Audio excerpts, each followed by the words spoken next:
Viewers, the line of actual control is quickly turning into the line of actual confusion. Why?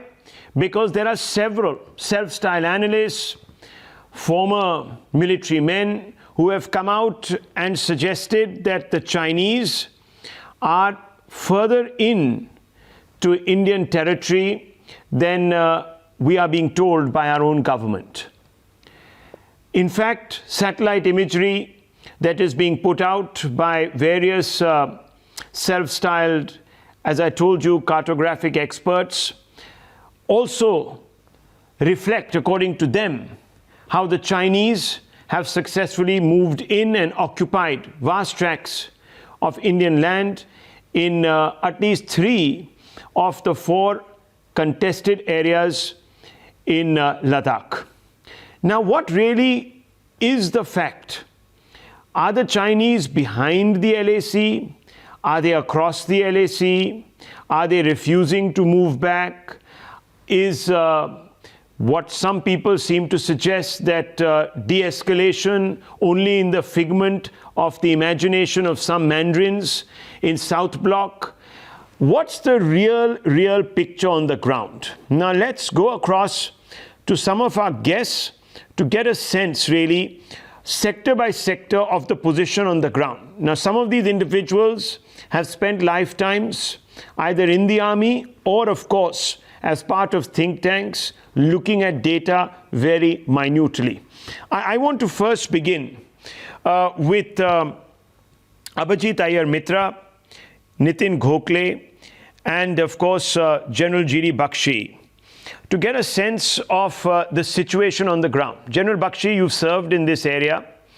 I want to first begin by asking you, are you today satisfied with the claims that have been made by the government that suggest that the Chinese are no longer in occupation of even an inch of Indian soil?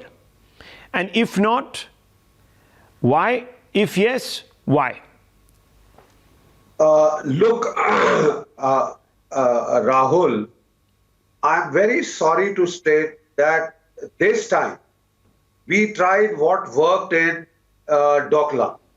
Doklam crisis, a complete lockdown was put on any sharing of information because the foreign ministry wanted leeway to discuss it out in peace and quiet, undisturbed, and get the Chinese, and possibly even if they had to make concessions, etc., not very publicly, because they felt if there was too public, it would be too much pressure. And finally, we did manage to get them pushed back in Doklam.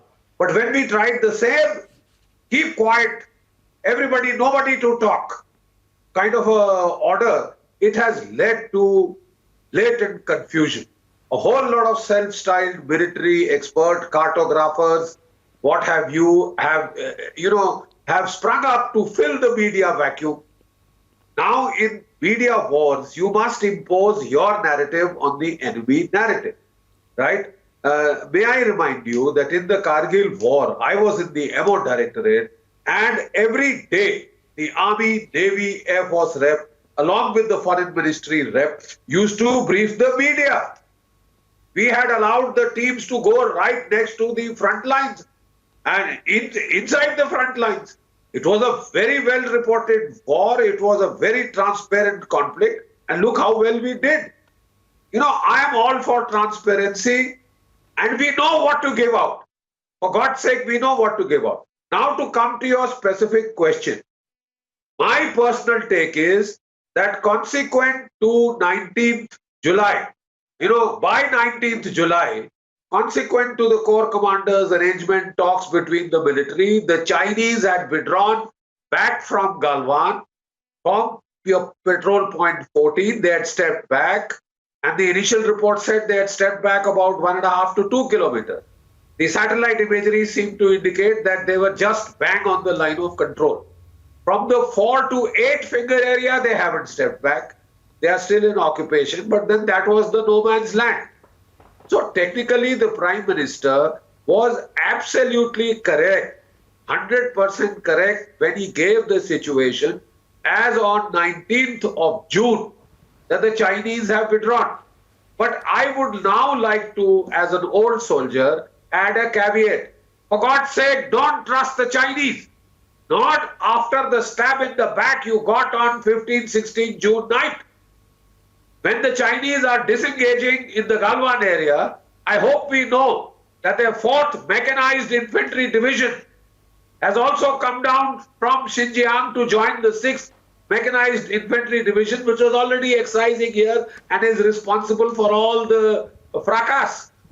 This 4th Mechanized Division is now posturing opposite Daulat Beg Oldi, again trying to threaten, more or less. They are not transgressed into our area as yet, but they are trying to threaten Depsang Plains and DBO. So I don't think it is over.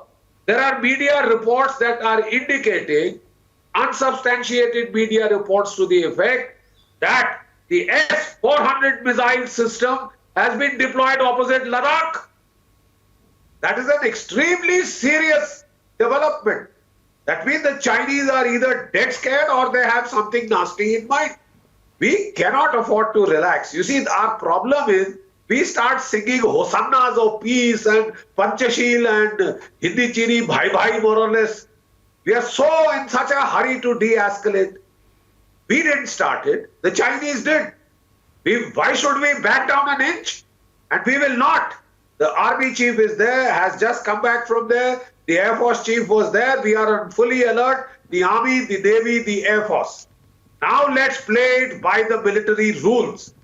Let's not mix too much of diplomacy and military, tactical fighting which has to be done. The military cannot operate on a kind of a very peacenik basis with the primary aim of peace building. Our primary aim is to defend every bit of our territory and be aggressive wherever required. We cannot hunker down into a peace and bliss and tranquility mode. It has already cost us 21 lives. It's already cost us 21 lives. It's another matter. We've killed 46 and now there are reports that 150 possibly may have been buried in the bloody landslide. But the fact is China has been wounded. And a wounded dragon is a bad dragon. You cannot trust a wounded dragon. Okay. Right? So let's not now start worrying about inches here and inches there. Let's get into a tactical mode. Combat ready mode. Okay. And no more pushing, please. Spare us the pushing. Okay, spare us the clubs and the stones. We'll come to that. Let's fight. If we have to fight, we'll fight properly. We'll come to that part. Let me focus once again on the situation on the ground as we try to ascertain where the situation is really with regards to the LAC. Now, Abhijit Iyer Mitra, let me read out a little bit from a Reuters report that showed a series of satellite images. This is June 25th, so it's quite recent. China appears to have added new structures near the site of a deadly border clash with India in the Western Himalayas. Fresh satellite pictures show heightening concerns about further flare-ups between the nuclear-armed neighbors. India and China military commanders agreed on Monday to step back from a weeks-old standoff at several locations along their disputed border following the June 15th clash in the Galwan Valley, in which 20 Indian soldiers were killed. The satellite images showing new construction activity in the week following the brutal hand-to-hand combat underline the challenges of disengagement and the risk the accord could still fall apart because of overlapping claims in the arid territory. The picture shot on Monday by US-based space technology firm Maxar Technologies show what appear to be extensive Chinese structures on a raised river terrace overlooking the Galwan River. India says the areas where the structures have sprung up are on its side of the poorly defined, undemarcated LAC, or the de facto border between the two Asian giants. However, satellite imagery, and we have seen others suggesting that the satellite imagery suggests that this is on our side of the LAC and not across from the LAC. So this is Galwan. Then there are other areas. Now people are saying that in Depsang, in the Bulge, there is a further incursion. So where do things actually stand? Was the Prime Minister right when he said that there's not an inch of Indian soil in Chinese possession? For most part, he was. Remember these news stories coming out about Gokhale and Depsang. We also had a fictitious story come out about a week and a half, 2 weeks back on Denchok. There was a report that said in a major newspaper that said they'd come 20 kilometers in, which turned out to be complete rubbish, because the local councillor then went to the border area, to the Chinese border, and took a picture of himself right there. So I'm not taking those seriously. The satellite imagery certainly does not prove anything of that sort. There are three areas here that we need to concentrate on: Galwan, the hot springs, and Pangong. Pangong, what had happened was that in October 2014, we reinforced our base on the west of Finger 4, and the Chinese used to regularly patrol up to Finger 2. We cut off their patrol rights up to Finger 2. Yes, since then there has been a considerable build-up on the Chinese side of Finger 4, and in all likelihood, our rights to patrol beyond that have been cut off. But we need to remember, patrol does not equate control. Infrastructure equates control. Number one. Number two, in Gokhale, what had happened was the Chinese were frequently coming up to 1.5 to 1.7 kilometers inside, right up to the river where two rivers meet. As of 2 weeks back, this construction happened very, very rapidly. The Chinese had started building a base in May.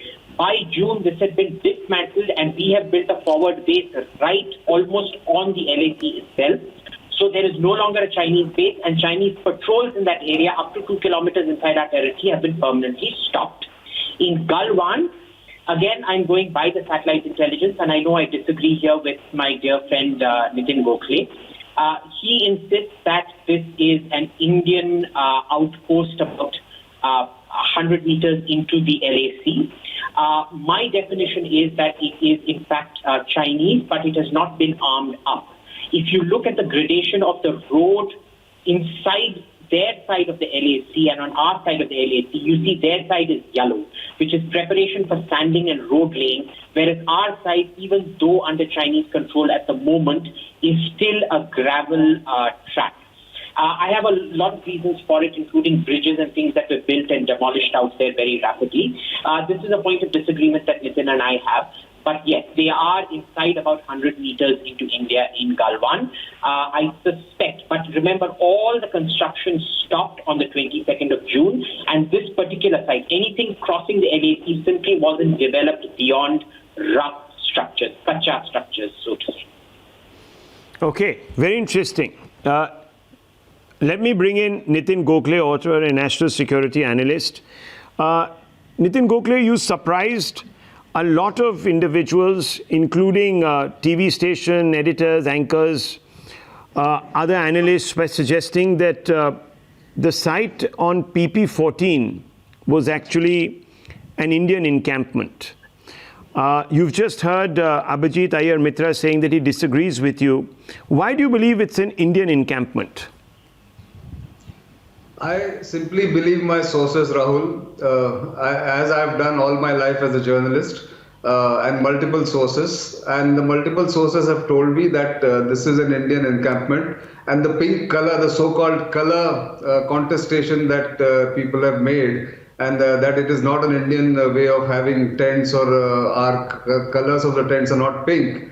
A simple thing there is that there are new equipment and new camouflage, multispectral camouflage nets that have come in, that have been put there. And my sources have told me, and I've stuck to that, and I still stick to it, that this is an Indian Sangars. They were built between 16th and 22nd June, before the second round of talks happened between the corps commanders. And now no Indian soldier is in that camp. And for many people's information, the clash that took place, or the PP14 point up to which Indian patrols go or used to go, have to still cross. People have raised questions about there is no connectivity to that encampment, and how would they go there? PP14 itself, Indian soldiers have had to cross the Galwan River at least thrice before getting to PP14. That's the reality there for a number of years, and even until the clash took place on June 15th.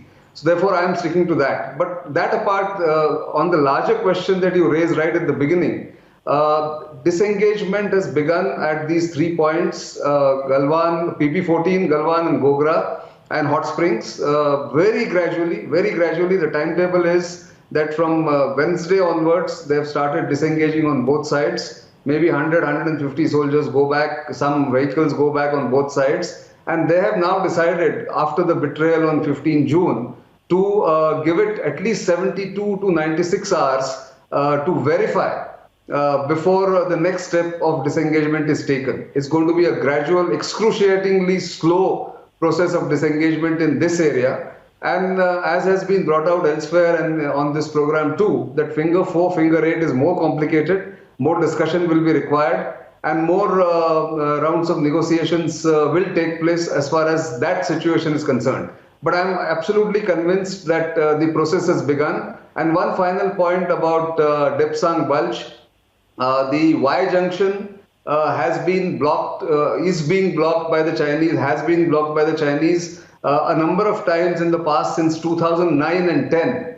And I can tell you this from personal experience. The current Northern Army commander, when he was a brigade commander at Tangsei's 114 Brigade, had the same problem in the Y junction way back in 2010. This is not something new that the Chinese are doing, and it's futile or it's false to say that the Indian patrols don't go to patrol points 8, 9 and 10 because the Chinese have blocked it at Y junction. Because there are other ways. I'm sorry to interrupt you, but Mr. Gokhale, what do you make of the satellite imagery? Now, Colonel Vinayak Bhatt has come out and said that the Depsang Plains in eastern Ladakh is the latest site of Chinese treachery on the ill-defined border with India.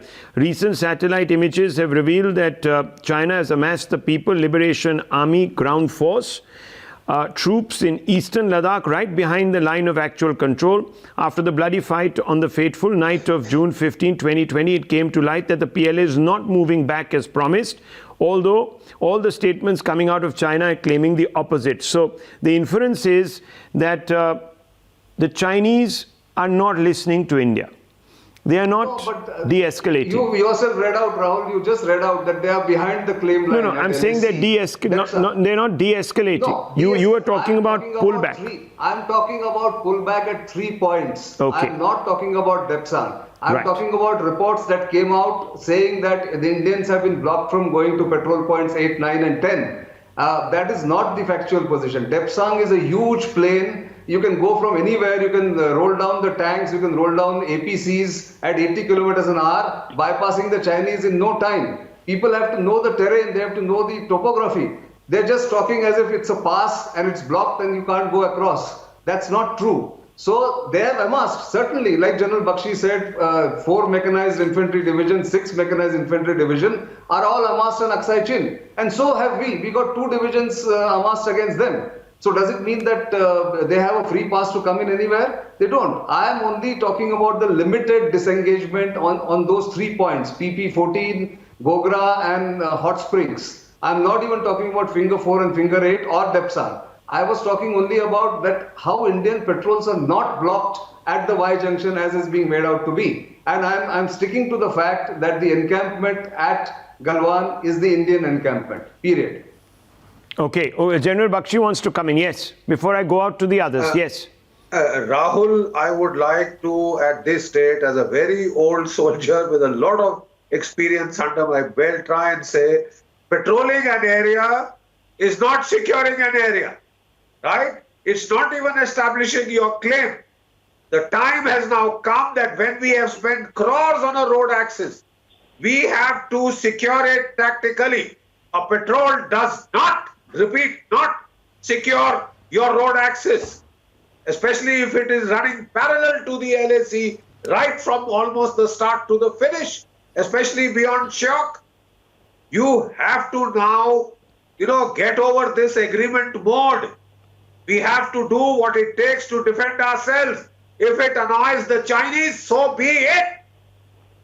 That the patrol will secure us is nonsense. And that we will disengage and we will come back. Now the time has come for us to thump the table and say, like hell, I'm going to secure my territory. Because the Chinese are not respecting any rules of disengagement. They have used lethal force against your troops when they had signed Clause 6 in the 1996 agreement that no firearms will be used. Technically, they haven't used firearms, but they have used lethal baseball bats bound with barbed wire with bloody studded nails. And let me please give the emperor otherwise will be wearing no clothes.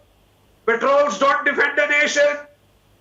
Clubs don't defend a nation. Stones and sticks and stones and bravery alone cannot defend a nation. We have to transit to a tactical mode. If the Chinese don't like it, so be it. We cannot leave it to the mercy of the Chinese, because every bloody year they come and stage these tamashas.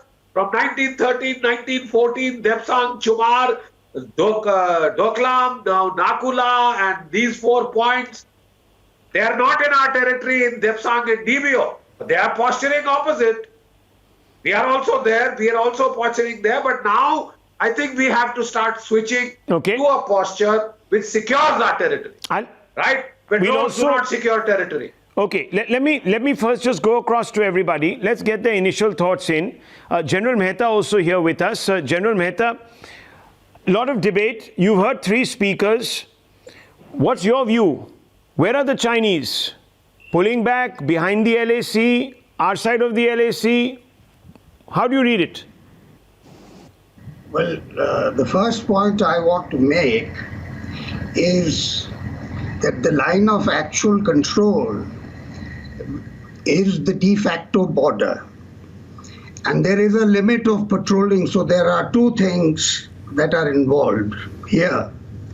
You to ask the question whether disengagement is taking place or not. If you look at the statement, a very comprehensive, first time strong statement by the Ministry of External Affairs, it tells you the whole story.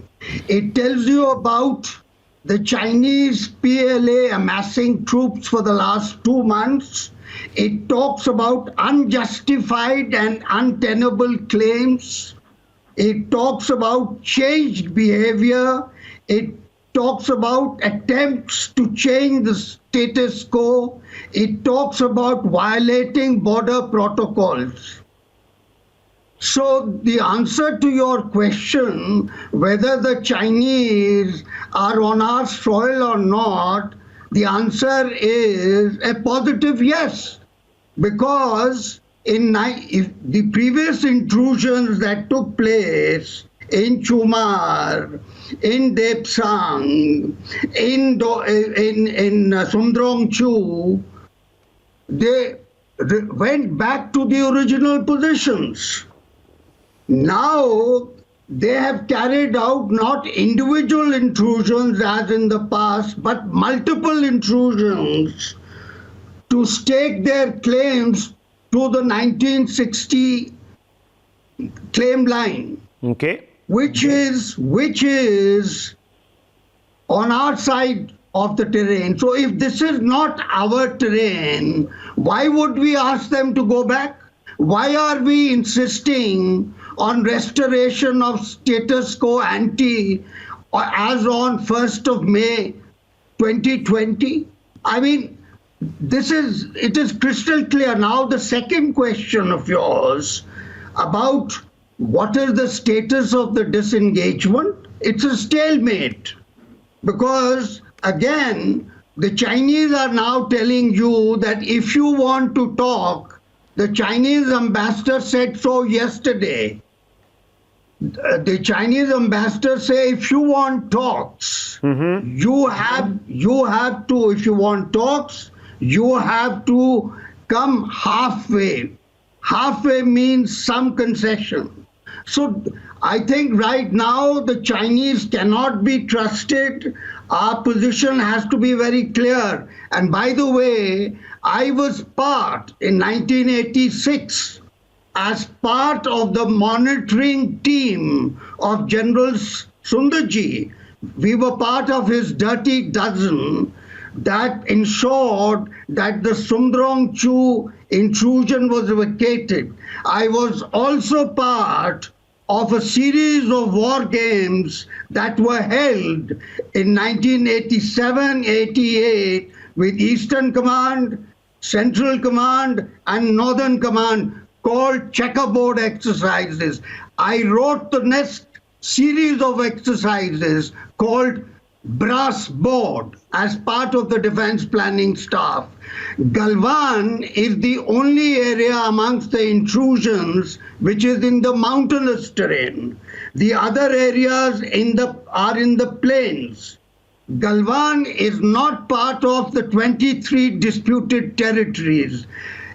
In 1975, as commanding officer in Ladakh, I have sent long-range patrols to Galwan. My colleagues in the Air Force have flown over Galwan. So this thing about the Chinese now telling us that from Qing dynasty 1611 till 1914 we were in control of Galwan Valley. Well, like that, General Zorawar Singh captured Kashgar, and that is not more than 150 years of vintage.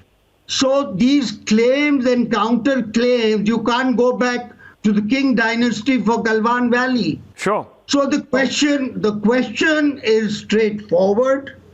The Chinese are not going to disengage. Okay, won't disengage. The Chinese have made multiple intrusions. Galwan Valley is their place of strategic value because it interdicts that road that we've been talking about for so long. And this very point came up in the Northern Command checkerboard exercise in 1988. General Handu himself at that time had suggested that we should occupy the Galwan Heights. Why is it that we have not occupied the Galwan Heights? Okay. So therefore, I think it is not a matter of cartographic aggression. It is Chinese betrayal, Chinese multiple intrusions to push you back across the Shok River, across the Tangse River, threaten the road, threaten DBO, and do all kinds of things to make sure that we'll come to the motivation. We'll come to the motivation. I appreciate your point. I want to bring in Lieutenant Colonel Anil Duhoon. Colonel Saab, how do you see this situation right now? Hi, Bob.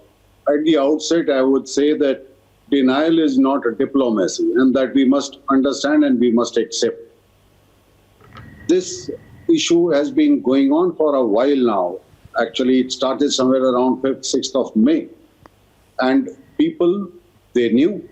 The veterans were aware, they were discussing. The people in uniform, they knew, they were discussing, there were discussions on that. So I'm sure even the government, the powers to be, they would be in the know-how of what is happening. But somehow the acceptance became very late, and by 15th, 16th of June, we had 20 martyrs. Now I'll just explain a particular thing before I proceed further. When you say a disputed piece of land, a piece of land has got dimensions. Yes, as it is being said that there is no intrusion which has taken place, but fact is the Chinese have moved from their earlier locations to this disputed land, and they have made themselves concrete bunkers and other structures there, and they are sitting there now. So should it not be taken as intrusion? It is very much an intrusion. As General Bakshi had brought out while he was talking, that patrolling an area, that is not occupying that area. Right. It is basically that you are trying to dominate that area. You want to confirm that there are no new things which have come up in that area. You want to see that there are no field fortifications or military installations which are moving in there. So when we were going in for patrolling, or when Chinese were coming in for patrolling, well, they were patrolling a disputed piece of land. Now that disputed piece of land does not turn into a Chinese land overnight, and they come and sit down there and they make concrete bunkers and they move their men and machinery and heavy vehicles and tanks and all those things. Now, what does it say? As far as trustworthiness of China is concerned, well, when were they trustworthy? What made us trust them now? I think we were slightly late in reacting to their actions. Latest is that they are there in Y junction now, and accessing PP-14 will be an issue for the Indian soldiers. Now, what does that mean? Is that not intrusion? Okay. So you believe, Lieutenant Colonel, that the Chinese have intruded and they are staying on. Correct me if I'm wrong. That's what you mean. Yes. Okay. They have intruded. They have entrenched themselves pretty well there, and they are staying there for good. They're staying there for good. Until and unless we pull up our socks and we take military actions against them, right, let whatever be the cost. Okay, so I'll come to that part. I want to quickly go across now to Colonel Dinny. Colonel Dinny, you've been the ex-commanding officer of Pangong So Battalion. First of all, do you agree with the general consensus here that the Chinese, first of all, have crossed over into Indian territory? The only place where the consensus breaks is how far back they actually have gone.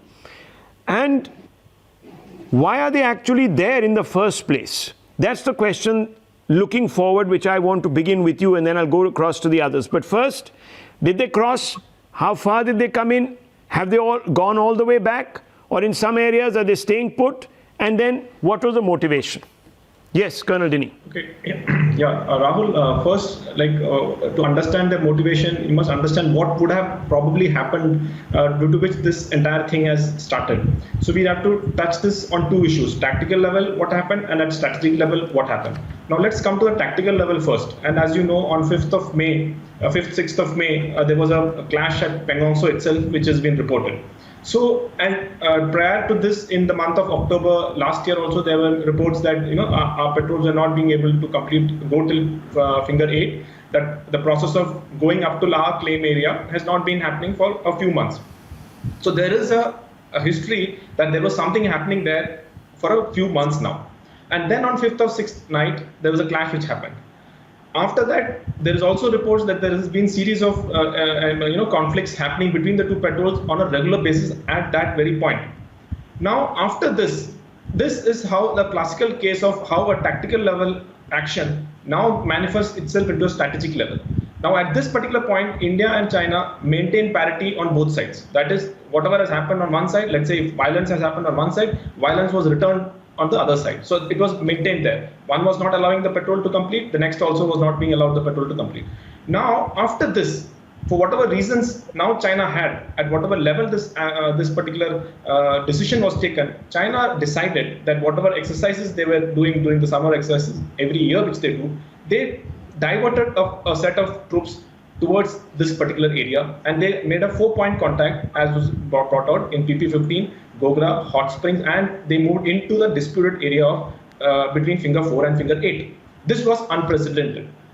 This was unprecedented because generally, you have one issue at a particular place, but here they did for 4 different places.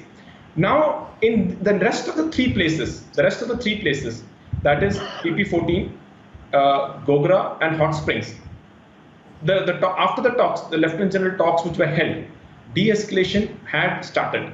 And when that de-escalation process was being implemented on ground, we had the unfortunate incident of the 20 casualties which we had and the several number of casualties the Chinese had. That again led to further, again coming back to increasing the level of escalation, and you saw much more forces being now again posturing on both sides. So at this juncture, what has happened is that there has been a gradual de-escalation at 3 places, as was rightly brought out by, I think, Nitin, that at PP-14, at Gokhale and Hot Springs, there is no troops from the Chinese on the Indian side of the LAC as far as these 3 places are concerned as on date. But on the disputed territory, where both sides used to patrol for a very long time, definitely the Chinese have placed themselves there. It is not occupation. Occupation in military parlance is totally different. You take up defenses for, if you have to control that entire area, as was brought out earlier. They have come they have placed structures there. Now, what is that structure? We are not very sure. It could be weapon pits, it could be just tents, it could be something of just for showing. But one thing is very clear, that they put up structures all across the countryside for us to see. So I take it as a messaging. Now, this is a message that we are here, and now the negotiations are on, and that is the purpose of doing that messaging there by placing all these structures there. So as of now, Rahul, I can say, after the announcements made by the official channel also, and whatever satellite pictures are now coming in, that at 3 places there is no Chinese presence inside Indian side of the LAC. And as far as the disputed area between Finger 4 and Finger 8, yes, the Chinese presence is there. But as and when the talks are on, I think we must give them, some more time. Let me tell you one more thing, that this disengagement process is not a 2020 match that it's happening rapidly. No, it will take time. You must understand there has been clash, there has been casualties on both sides, there is mistrust from both sides. Okay. Now, so there will take a time for de-escalation to manifest itself.